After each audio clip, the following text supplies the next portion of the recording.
দ্বিতীয় মশালা, আসিম আল হাকিম কি নির্ভরযোগ্য আলেম? আসিম আল হাকিমের নিয়ে তো আপনাদের খুবই টান দেখতে, মাশাল্লাহ, মানে অনেক সুন্দর সুন্দর কথা বলে এই জন্য, কিন্তু উনি আকিদার ব্যাপারে যে সমস্ত কথা বলেছে এগুলি পরে আপনার প্রতি আমার কোনো আকর্ষণ নেই, সোজা কথা এটাই। আগে আমি মনে করতাম ভালো কথাই বলছে, কিন্তু একদিন দেখলাম যে প্রচন্ড ভাবে খেপে গেছেন তিনি আকিদা ও মানহাজের কথা শুনি। এটা তো খুব খারাপ কথা। মানহাজ করতে, মানহাজ না থাকলে তো খারেজি, শিয়া, কাদারি, জাবারি সবই তো সব মুসলমান সমান হয়ে গেল না। মানহাজের কারণেই তো রসুল বলছেন যে কেউ জান্নাতে যাবে, কেউ জাহান্নামে যাবে, মানহাজের কারণে বলছেন। কিন্তু এবং ইমানদার হইয়াও, ইমান থাকার পরেও মানহাজের কারণে জাহান্নামে যাবে, এটা আমার কথা, রসুলের কথা, রসুলের কথা। উনি মানহাজ নিয়ে খুবই বাড়াবাড়ি মানতে চান না মানহাজের বিষয়টা। আমি জানি না এটা কি জন্য করেছেন, নাকি এটা কোনো ভুল করে বলেছেন কোনোদিন, স্লিপ অফ টাং কিনা আল্লাহ জানে। কিন্তু এটা এবার এইটার উপর থাকলে ওনার থেকে কিছু নেওয়া যাবে না। কাফির দেশে আহলে কিতাবদের হাতে জবাইকৃত পশুর মাংস খাওয়ার বিধান কি? কাফিরদের দেশে আহলে কিতাব কিনে এটা আগে জানতে হবে আপনাকে। দ্বিতীয় হলো জবাই হয় কিনা জানতে হবে আপনাকে।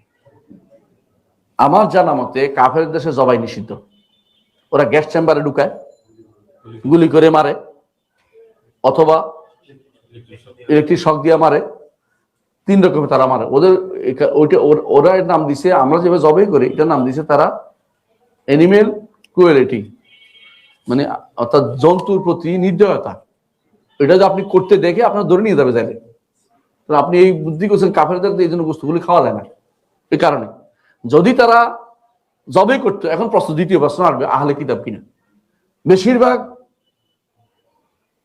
ইউরোপিয়ানরা যারা বাইরের দেশে গেছেন জানবেন অনেকেই, বা বেশিরভাগ যাদেরকে আহলে কিতাব বলেন বেশিরভাগ নাস্তিক, মৌলিকভাবে তারা নাস্তিক।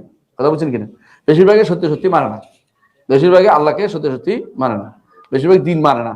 এই জন্য আল্লাহ তাআলা নাস্তি আহলে কিতাবদের মেয়ে বিয়ে করার জন্য শর্ত দিছে, মুহসানাত, পবিত্র হতে হবে, পবিত্র হতে হবে, বুঝছেন তো?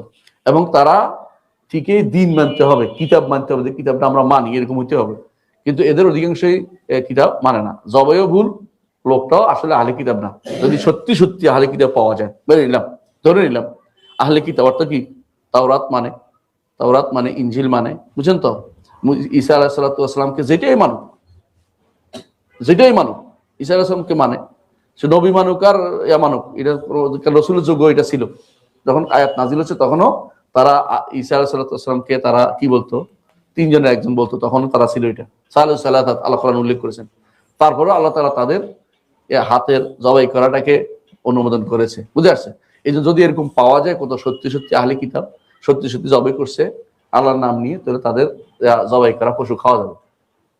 কিন্তু এটা পাওয়া যায় না। এই জন্য আপনারা কারো কথায় ধোঁকা খাবেন না, ধোঁকা খাবেন না।